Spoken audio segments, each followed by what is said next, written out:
ಇನ್ನು ಅಕ್ಷಯ ತೃತೀಯ ಹಿನ್ನೆಲೆಯಲ್ಲಿ ಚಿನ್ನವನ್ನ ಖರೀದಿ ಮಾಡೋರ ಸಂಖ್ಯೆ ಏರಿಕೆಯಾಗಿದೆ. ಇವತ್ತು ಮತ್ತು ನಾಳೆ ಚಿನ್ನ ಕೊಳ್ಳುವವರ ಸಂಖ್ಯೆ ಗಣನೀಯ ಪ್ರಮಾಣದಲ್ಲಿ ಜಾಸ್ತಿ ಆಗ್ತಾ ಇರುವಂಥದ್ದು. ಆದರೆ ಚಿನ್ನ ಮತ್ತು ಬೆಳ್ಳಿ ದರದಲ್ಲಿ ಸತತವಾಗಿ ಏರಿಳಿತ ಕಂಡು ಬರ್ತಾ ಇದೆ. ಅಕ್ಷಯ ತೃತೀಯ ಸಂಭ್ರಮ, ಚಿನ್ನಾಭರಣ ಖರೀದಿಗೆ ಪ್ಲಾನ್. ಇವತ್ತು ಮತ್ತು ನಾಳೆ ಚಿನ್ನ ಕೊಳ್ಳುವವರ ಸಂಖ್ಯೆ ಹೆಚ್ಚಾಗಿದೆ. ಆದರೆ ಚಿನ್ನ ಮತ್ತು ಬೆಳ್ಳಿ ದರದಲ್ಲಿ ಸತತವಾಗಿ ಹಾವು ಏಣಿ ಆಟ. ಸದ್ಯ 24 ಕ್ಯಾರೆಟ್ ಚಿನ್ನದ ಬೆಲೆ 15,578 ರೂಪಾಯಿ ಇದೆ. ಇನ್ನು 22 ಕ್ಯಾರೆಟ್ ಚಿನ್ನದ ದರ 14,280 ರೂಪಾಯಿ. ಆ್ಯಕ್ಚುಲಿ ಕಂಪೇರಿಟಿವ್ಲಿ ಕಡಿಮೆ ಆಗಿದೆ. 16,000 ಇತ್ತು, ಈಗ 14,000 ರೂಪಾಯಿಗೆ ಬಂದಿದೆ. ಆದರೂ ಇದು ಜಾಸ್ತಿ ಆಯಿತು ಅನ್ನುವಂಥದ್ದು. ಮಗದೊಂದು ಕಡೆ ಬೆಳ್ಳಿ ರೇಟು ಸಿಕ್ಕಾಪಟ್ಟೆ ಜಾಸ್ತಿ ಇದೆ. 1 ಗ್ರಾಮ್ ಬೆಳ್ಳಿ 275 ರೂಪಾಯಿಗೆ ಬಂದಿದೆ. 1 ಕೆಜಿ ಬೆಳ್ಳಿ 2,75,000 ಇದೆ. ನಿರಂತರವಾಗಿ ಚಿನ್ನಾಭರಣ ಬೆಲೆ ಜಾಸ್ತಿ ಆಗ್ತಾನೇ ಇದೆ, ಕಡಿಮೆ ಆಗ್ತಾ ಇದೆ. ಸಮ್ಟೈಮ್ಸ್ ಇದು ಗ್ರಾಹಕರಲ್ಲಿ ಆತಂಕವನ್ನು ಮೂಡಿಸ್ತಾ ಇರ್ತಕ್ಕಂಥದ್ದು. ಒಂದು ಕಡೆ ಚಿನ್ನ ತಗೊಳಕ್ಕಾಗಿಲ್ಲ ಅಂದ್ರೂ ಅಟ್ಲೀಸ್ಟ್ ಬೆಳ್ಳಿ ಆದರೂ ತಗೊಳ್ಬೇಕು ಅನ್ನೋದೊಂದು ಆಸೆ ಇದೆ. ಒಂದಷ್ಟು ಜನ ಮಿಡ್ಲ್ ಕ್ಲಾಸ್ ಜನರಿಗೆ ಡೈರೆಕ್ಟಾಗಿ ಚಿನ್ನ ತಗೊಳಕ್ಕಾಗೋದಿಲ್ಲ, ಸಮ್ಟೈಮ್ಸ್ ರೇಟ್ ಜಾಸ್ತಿ ಇರೋದ್ರಿಂದ. ಬೆಳ್ಳಿ ಆದರೂ ತಗೊಳ್ಳೋಣ, 1 ಗ್ರಾಮ್ ಏನಾದರೂ ಮನೆಗೆ ಚಿಕ್ಕದಾಗಿ ಏನಾದರೂ ತೊಗೊಂಬರೋಣ ಅನ್ನೋಂಥ ಒಂದು ಲೆಕ್ಕಾಚಾರದಲ್ಲಿ ಏನಾದರೂ ಇದ್ದರೂ ಕೂಡ ಅದು ಸಾಧ್ಯ ಆಗ್ತಾ ಇಲ್ಲ. ಯಾಕೆಂದರೆ ಚಿನ್ನವನ್ನೇ ಮೀರಿಸಿ ಬೆಳ್ಳಿ ದರ ನಾಗಾಲೋಟದಲ್ಲಿ ಏರಿಕೆ ಆಗ್ತಾ ಇರ್ತಕ್ಕಂಥದ್ದನ್ನು ಗಮನಿಸ್ತಾ ಇದ್ದೀವಿ. ಸೊ ಹಾಗಾಗಿ ಬೆಳ್ಳಿ ತಗೊಳ್ಳೋಕ್ಕೂ ಆಗ್ತಾ ಇಲ್ಲ, ಚಿನ್ನ ತಗೊಳ್ಳೋಕ್ಕೂ ಆಗ್ತಾ ಇಲ್ಲ. ಒಂದಷ್ಟು ಜನ ಬೇಸರದಲ್ಲಿದ್ದಾರೆ.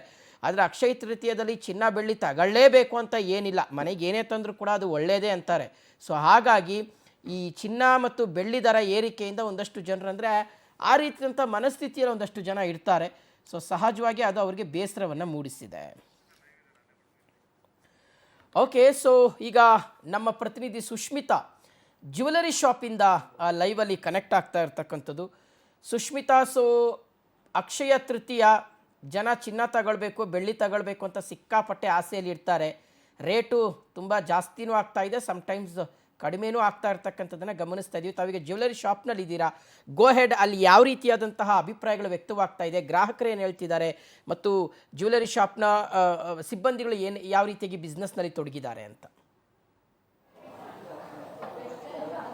ಎಸ್ ಶಿವಶಂಕರ್, ಇವತ್ತು ಮತ್ತೆ ನಾಳೆ ಅಕ್ಷಯ ತೃತೀಯ ಇರುತ್ತೆ. ಹೀಗಾಗಿ ಅಕ್ಷಯ ತೃತೀಯ ಅಂತ ಹೇಳಿದ್ರೆ ಹೆಣ್ಮಕ್ಳಿಗೆ ಒಂದು ರೀತಿಲಿ ಫೇವ್ರೇಟ್ ಅಂತಾನೆ ಹೇಳ್ಬೋದು. ಯಾಕಂತ ಹೇಳಿದ್ರೆ ತಮಗೆ ಬೇಕಾದಂತಹ ಚಿನ್ನವನ್ನ ಈ ಒಂದು ಸಮಯದಲ್ಲಿ ಅತಿ ಹೆಚ್ಚಾಗಿ ಕೊಂಡ್ಕೊಳ್ತಾರೆ. ಹಾಗೆ ಇವತ್ತಿನ ಸಮಯದಲ್ಲಿ 1 ಗ್ರಾಮ್ ಗೋಲ್ಡ್ ಅನ್ನಾದ್ರೂ ನಾವು ಮನೆಗೆ ತಗೊಂಡು ಹೋದ್ರೆ ಅದು ವೃದ್ಧಿಸ್ತಾ ಹೋಗುತ್ತೆ ಅನ್ನುವಂತಹ ನಂಬಿಕೆ ಕೂಡ ಇದೆ. ಸದ್ಯ ನಾನು ಇವಾಗ ಜ್ಯುವೆಲರಿ ಶಾಪ್ ಅಲ್ಲಿ ಇದ್ದೀನಿ. ಇಲ್ಲೂ ಕೂಡ ನೀವು ಗಮನಿಸ್ತಾ ಇರ್ಬೋದು, ಒಂದಕ್ಕಿಂತ ಒಂದು ಚೆನ್ನಾಗಿರುವಂತಹ ಜ್ಯುವೆಲರೀಸ್ ಗಳಿದೆ. ನೀವು ನೋಡ್ತಾ ಇರ್ಬೋದು, ಸಾಕಷ್ಟು ಡಿಸೈನ್ಸ್ ಗಳು ಬಂದಿದೆ ಈಗಿನ ಕಾಲಕ್ಕೆ ತಕ್ಕಂತೆ. ಆದ್ರೆ ಎಲ್ಲೋ ಒಂದ್ ಕಡೆ ಈಗ ಸ್ವಲ್ಪ ಚಿನ್ನ ಬಲು ಭಾರ ಅಂತಾನೆ ಹೇಳ್ಬೋದು. ಯಾಕಂತ ಹೇಳಿದ್ರೆ ಪ್ರತಿನಿತ್ಯವೂ ಕೂಡ ಈ ಒಂದು ಏನಿದೆ ರೇಟ್ ಅಲ್ಲಿ ವೇರಿಯೇಷನ್ ತುಂಬಾ ಆಗ್ತಾ ಇದೆ. ಹಾಗೆ ಪ್ರಮುಖವಾಗಿ ನಾವು ಕಳೆದ 10 ದಿನದಲ್ಲೇ ಗಮನಿಸ್ತಾ ಹೋದ್ರೆ ಸಾಕಷ್ಟು ವೇರಿಯೇಷನ್ಸ್ ಆಗಿರುವಂತದ್ದು. ಸದ್ಯ 1 ಗ್ರಾಮ್ 22 ಕ್ಯಾರೆಟ್ ಗೋಲ್ಡ್ ಏನಿದೆ ಅದು 14,280 ರೂಪಾಯಿ ಇದೆ. ಹಾಗೆ 24 ಕ್ಯಾರೆಟ್ ಏನಿದೆ ಅದು 15,578 ರೂಪಾಯಿ ಇರುವಂತದ್ದು.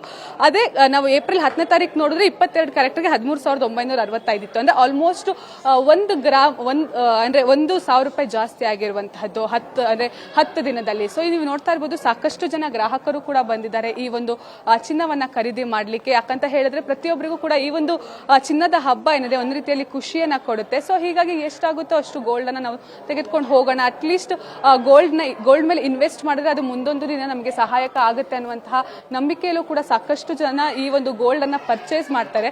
ಸೊ ನೀವು ನೋಡ್ತಾ ಇರ್ಬೋದು, ಸಾಕಷ್ಟು ಜನ ಈಗ ಆಲ್ರೆಡಿ ಅಂದ್ರೆ ನಾಳೆ ಅಕ್ಷಯ ತೃತೀಯ ಇದೆ. ಹೀಗಾಗಿ ಇವತ್ತು ಕೆಲವೊಂದಿಷ್ಟು ಜನ ಬುಕ್ ಮಾಡಿ ಕೂಡ ಹೋಗ್ತಾರೆ. ಯಾಕಂತ ಹೇಳಿದ್ರೆ ನಾಳೆ ಏನಾದ್ರೂ ಮಾರ್ಕೆಟ್ ಓಪನ್ ಆಗಿ ಮಾರ್ಕೆಟ್ ಅಲ್ಲಿ ಮತ್ತೆ ರೇಟ್ ಜಾಸ್ತಿ ಆಯ್ತು ಅಂದ್ರೆ ಕಷ್ಟ ಆಗುತ್ತೆ ಅಂತ ಹೇಳಿ. ಸೊ ಹೀಗಾಗಿ ಇವತ್ತೇ ಸಾಕಷ್ಟು ಜನ ಬಂದು ಈ ಒಂದು ಗೋಲ್ಡ್ ನ ಬುಕ್ ಮಾಡೋದಾಗಿರ್ಬೋದು, ಪರ್ಚೇಸ್ ಮಾಡೋದಾಗಿರ್ಬೋದು. ಇವತ್ತು ಸಂಡೇ ಬೇರೆ ಆಗಿರೋದ್ರಿಂದಾಗಿ ಸಾಕಷ್ಟು ಜ್ಯುವೆಲರಿ ಶಾಪ್ಸ್ ಗಳು ಜನರಿಂದ ತುಂಬಿ ತುಳುಕ್ತಾ ಇದೆ ಅಂತಾನೆ ಹೇಳ್ಬೋದು. ನನ್ನ ಜೊತೆ ಕೆಲವೊಂದಿಷ್ಟು ಗ್ರಾಹಕರಿದ್ದಾರೆ, ಅವ್ರನ್ನ ನಾನು ಮಾತಾಡ್ಸ್ತಾ ಹೋಗ್ತೀನಿ. ಮ್ಯಾಮ್, ಅಕ್ಷಯ ತೃತೀಯ ಇದೆ, ಪರ್ಚೇಸಿಂಗ್ ಬಂದಿದ್ದೀರಾ, ಏನ್ ಹೇಳ್ತೀರಾ? ಸೆಲೆಕ್ಟ್ ಮಾಡ್ತಾ ಇದೀವಿ ಮೇಡಮ್. ಗೋಲ್ಡ್ ಟರ್ನ್ ಚೀಟಿ ಹಾಕೊಂಡಿದ್ವಿ 7,000, ಅದಕ್ಕೆ ಕ್ಲಿಯರ್ ಆಗಿತ್ತು. ಅದಕ್ಕೆ ಇನ್ನೂ ಸೆಲೆಕ್ಟ್ ಮಾಡ್ತಾ ಇದೀವಿ. ಪ್ರತಿ ಅಕ್ಷಯ ತೃತೀಯನು ತಗೊಳ್ತಾ ಇರ್ತೀರಾ ಹೇಗೆ? ಏನಿಲ್ಲ, ಯಾವಾಗ ನಮ್ಗೆ ಅಡ್ಜಸ್ಟ್ಮೆಂಟ್ ಇದಾಗುತ್ತಾ ಅಮೌಂಟ್ ಇದ್ದಂಗೆ ತಗೊಳ್ತೀವಿ. ಇವಾಗ ರೇಟ್ ಕೂಡ ಫ್ಲಕ್ಚುಯೇಷನ್ ಆಗ್ತಾ ಇದೆ, ಅದಕ್ಕೆ ಗೋಲ್ಡನ್ ಚೀಟಿ ಹಾಕೊಂಡು ತಗೊಳ್ತಾ ಇರೋದು. ಒಂದೇ ಸರಿ ಇನ್ವೆಸ್ಟ್ ಮಾಡಕ್ಕೆ ಅಮೌಂಟ್ ಪ್ರಾಬ್ಲಮ್ ಅಂತ ಹೇಳ್ಬಿಟ್ಟು ಮಾಡ್ತಾ ಇದ್ದೀವಿ. ಸೊ ನೀವೇನ್ ಹೇಳ್ತೀರಾ? ಹೆಣ್ಮಕ್ಳಿಗೆ ಚಿನ್ನ ಫೇವರೇಟ್. ಹೌದು. ಸೊ ಅದು ಸ್ವಲ್ಪ ಕಾಸ್ಟ್ಲಿ ಆಗ್ತಾ ಇದೆ ಚಿನ್ನ, ಅದ್ರ ಬಗ್ಗೆ ಏನ್ ಹೇಳ್ತೀರಾ? ಬೇಜಾರಾಗ್ತಿದೆ. ಕಮ್ಮಿ ಇದ್ರೆ ತಗೋಬೋದಿತ್ತು, ಇನ್ನ ಬೇಗ ಜಾಸ್ತಿ ತಗೋಬೋದಲ್ವಾ ಅಷ್ಟು. ಅಷ್ಟೇ. ಅಕ್ಷಯ ತೃತೀಯ ಹೇಗೆ ನೀವು ಕೂಡ ಪ್ರತಿ ಇಯರ್ ಪರ್ಚೇಸ್ ಮಾಡ್ತೀರಾ ಹೇಗೆ ಅಮೌಂಟ್ ಅಡ್ಜಸ್ಟ್ ಆದಾಗ ಅಷ್ಟೇ ಅಡ್ಜಸ್ಟ್ ಆದ ಚಿನ್ನದ ಮೇಲೆ ಅಷ್ಟೇ ಇಲ್ಲ ಮಂತ್ಲಿ ಸೇವಿಂಗ್ಸ್ ಮಾಡೋದು ಆ ಥರ ಚೀಟಿ ಹಾಕೋದು. ಸೊ ನೀವು ನೋಡ್ತಾ ಇರ್ಬೋದು ಶಿವಶಂಕರ್, ಅಂದ್ರೆ ಒಂದ್ ರೀತಿಯಲ್ಲಿ ಗ್ರಾಹಕರು ಏನ್ ಮಾಡ್ತಾರೆ ಅದಂದ್ರೆ ಪ್ರತಿ ವರ್ಷವೂ ಕೂಡ ಕೆಲವೊಂದಿಷ್ಟು ಜನ ಅಕ್ಷಯ ತೃತೀಯಗೆ ತೆಗೆದುಕೊಳ್ತಾರೆ, ಕೆಲವೊಂದಿಷ್ಟು ಜನ ಅವ್ರ ಹತ್ರ ಹಣ ಏನು ಅಡ್ಜಸ್ಟ್ ಆಗುತ್ತೆ ಅವಾಗ ತಗೊಳ್ಕೊಳ್ತಾ ಇರುವಂತದ್ದು. ಒಟ್ಟಿನಲ್ಲಿ ಇವತ್ತು ಸಂಡೇ ಆಗಿರೋದ್ರಿಂದಾಗಿ ಜುವೆಲ್ಲರಿ ಶಾಪ್ ಅಲ್ಲಿ ಸಾಕಷ್ಟು ಬಿಸ್ನೆಸ್ ಗಳು ಕೂಡ ಆಗ್ತಾ ಇದೆ. ಹಾಗೆ ನಾಳೆ ಸೋಮವಾರ ರಜವೂ ಕೂಡ ಇದೆ, ಬಸವ ಜಯಂತಿ ಕೂಡ ಇದೆ. ಹೀಗಾಗಿ ನಾಳೆ ಮತ್ತಷ್ಟು ಹೆಚ್ಚಿನ ವ್ಯಾಪಾರ ಆಗುವಂತಹ ನಿರೀಕ್ಷೆಯನ್ನು ಕೂಡ ಏನು ಓನರ್ಸ್ ಗಳು ಇಟ್ಕೊಂಡಿರುವಂತದ್ದು ಶಿವಶಂಕರ್.